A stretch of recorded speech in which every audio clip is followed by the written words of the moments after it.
মানে পৃথিৱীৰ ভিতৰত চাগে অকল গোটেই পৃথিৱীখনৰ ভিতৰত গোটেই বিশ্বখনৰ ভিতৰত চাগে অসমখনেই একমাত্ৰ ঠাই আৰু চাগে হিমন্ত বিশ্ব শৰ্মাৰ বিজেপি চৰকাৰখনেই একমাত্ৰ চৰকাৰ যি চৰকাৰে আমুক জিলাৰ আমুক মদৰ দোকানখনত ইমান হাজাৰ লিটাৰ মদ বিক্ৰী কৰিবই লাগিব বুলি নিৰ্দেশ প্ৰদান কৰে।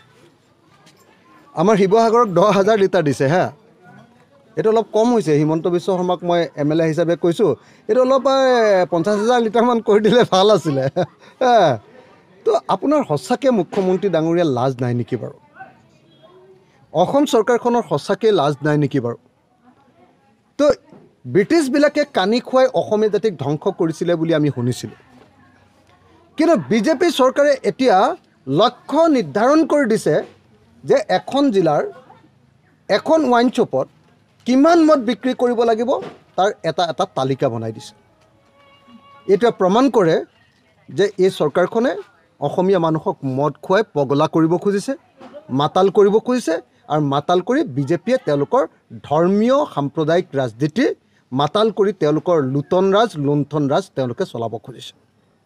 মই এজন বিধায়ক হিচাপে, সতীৰ্থ বিধায়ক হিচাপে অসমৰ মুখ্যমন্ত্ৰী ডাঙৰীয়াক দাবী উত্থাপন কৰিছোঁ যে মদ বিক্ৰী কৰিবৰ কাৰণে যি লক্ষ্য নিৰ্ধাৰণ কৰি দিয়াৰ যিটো ব্যৱস্থা কৰিছে এইটো অনতি বিলম্বে উঠাই দিব লাগে। অসমৰ ৰাইজে প্ৰত্যেকে এইটো কথা জনা দৰকাৰ যে কিয় মদ বিক্ৰী কৰিবৰ কাৰণে এনেকৈ লক্ষ্য নিৰ্ধাৰণ কৰি দিছে। তাৰ কাৰণটো হ'ল যে অসম চৰকাৰখনৰ হাতত টকা নাই, ৰাজহ তুলিব লাগে। 2015 চনত বিজেপি চৰকাৰ আহিয়ে অসমৰ বিশেষ ৰাজ্যৰ মৰ্যাদা কৰ্তন কৰি দিলে। অসমৰ বিশেষ ৰাজ্যৰ মৰ্যাদা কৰ্তন কৰি দিয়াৰ কাৰণে অসমৰ কাৰণে এতিয়া কেন্দ্ৰীয় চৰকাৰৰ কৰৰ অংশটো কমকৈ আহে। আগতে 13খন বিশেষ ৰাজ্য গোটেই ভাৰতবৰ্ষত আছিলে। ভাৰত চৰকাৰৰ কেন্দ্ৰীয় কৰৰ 65% ধন এই 13খন বিশেষ ৰাজ্যৰ মাজত বিতৰণ হয়, আৰু 35% ধনহে কেন্দ্ৰীয় কৰৰ বেলেগ ধনী ৰাজ্যবিলাকৰ মাজত বিতৰণ হয়। গতিকে তেতিয়া অলপ পইচা আমাৰ দুখীয়া ৰাজ্যবিলাকৰ হাতত আছিল।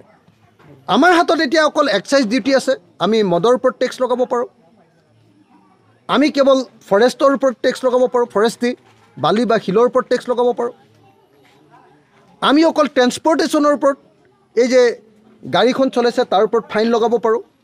তাৰ বাহিৰে ৰাজ্য চৰকাৰৰ হাতত কৰৰ অধিকাৰ কাটি পেলোৱাৰ কাৰণে ৰাজ্য চৰকাৰখন দেউলীয়া হৈছে, অসম দেউলীয়া হৈছে, আৰু সেইকাৰণে হিমন্ত বিশ্ব শৰ্মাই টকা ঘটিবৰ কাৰণে, ৰাজহ সংগ্ৰহ কৰিবৰ কাৰণে এনেকৈ প্ৰত্যেকখন জিলাত নিৰ্দিষ্ট পৰিমাণৰ মদ বিক্ৰী কৰিবৰ কাৰণে লক্ষ্য নিৰ্ধাৰণ কৰি দিবলগীয়া হৈছে।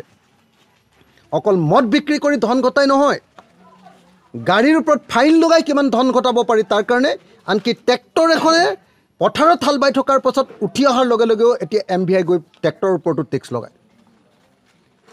আনকি বেটাৰী ৰিক্সা এখনৰ ওপৰত, এই যিখন কি কয় আপোনাৰ টমটম বুলি কয় গাঁওবিলাকত, আপোনাৰ বেটাৰী ৰিক্সা যিবিলাক আছে, ইলেক্ট্ৰিক যিখন ৰিক্সা, সেই ই ৰিক্সাখনৰ ওপৰতো আনকি এতিয়া অনবৰতে য'তে ত'তে থাপ্পা মাৰি তেওঁলোককো পইচা ভৰায়। গতিকে সাংঘাতিক ধৰণে এই আগৰ যে টেকেলাবিলাক আছিলে, টেকেলাই গৈ যেনেকৈ কৰ সংগ্ৰহ কৰে, তেনেকুৱা ধৰণে এতিয়া বিজেপি চৰকাৰৰ দিনত একেবাৰে পুৰণি কালৰ ৰজাৰ দিনত কৰা যেনেকুৱা ধৰণৰ কৰ সংগ্ৰহৰ ব্যৱস্থা, সেই কৰ সংগ্ৰহৰ ব্যৱস্থাতকৈ কঠিন কৰি অসমৰ মানুহৰ মূৰৰ ওপৰত ইটোৰ পিছত সিটো বোজা জাপি দিছে। হিমন্ত বিশ্ব শৰ্মা চৰকাৰখনে অসমীয়া জাতিৰ বিৰুদ্ধে গৈছে, অসমীয়া মানুহক অত্যাচাৰ কৰিছে, আৰু এনেকৈ মদ বিক্ৰী কৰিবৰ কাৰণে, নিৰ্দিষ্ট পৰিমাণে মদ বিক্ৰী কৰিবৰ কাৰণে বাধ্য কৰিছে। এনেকুৱা লাগিছে এতিয়া যে কেইদিনমানৰ পাছত হয়তো এতিয়া ঘৰে ঘৰে এতিয়া দোকানীবিলাকে মদ বিক্ৰী কৰিবলৈ আহিব লাগিব। যেনেকৈ মানে হোম ডেলিভাৰী যে কোম্পানীবিলাকে কৰে বস্তুৰ, এতিয়া মদৰ হোম ডেলিভাৰী কৰিব। আৰু কেইদিনমানৰ পাছত হয়তো এনেকুৱাও হ'ব যে লোনতো মানে আপোনাৰ লোনতো চাগে এতিয়া মদৰ বটল বিক্ৰী কৰিব, যে তোমালোকে খাই লোৱা, পইচাটো পিছত দিলেও হ'ব, নহ'লে টাৰ্গেটটো পূৰণ নহ'ব, নহ'লেতো দোকানখন বন্ধ হৈ যাব। গতিকে পৰিস্থিতি এনেকুৱা ভয়াৱহ অৱস্থালৈ লৈ গৈছে এই চৰকাৰখনে যে অসমীয়া মানুহক তেওঁলোকে মাৰি পেলাব খুজিছে, অসমীয়া মানুহক তেওঁলোকে খতম কৰি দিব খুজিছে, অসমীয়া মানুহক তেওঁলোকে দুৰ্বল কৰি দিব খুজিছে, অসমীয়া মানুহক তেওঁলোকৰ সকলো কনচাইন্স নাইকিয়া কৰি দিব খুজিছে। মই অসম চৰকাৰক মদৰ এনেকুৱা ধৰণৰ উৎপাত বন্ধ কৰিবৰ কাৰণে দাবী উত্থাপন কৰিছোঁ।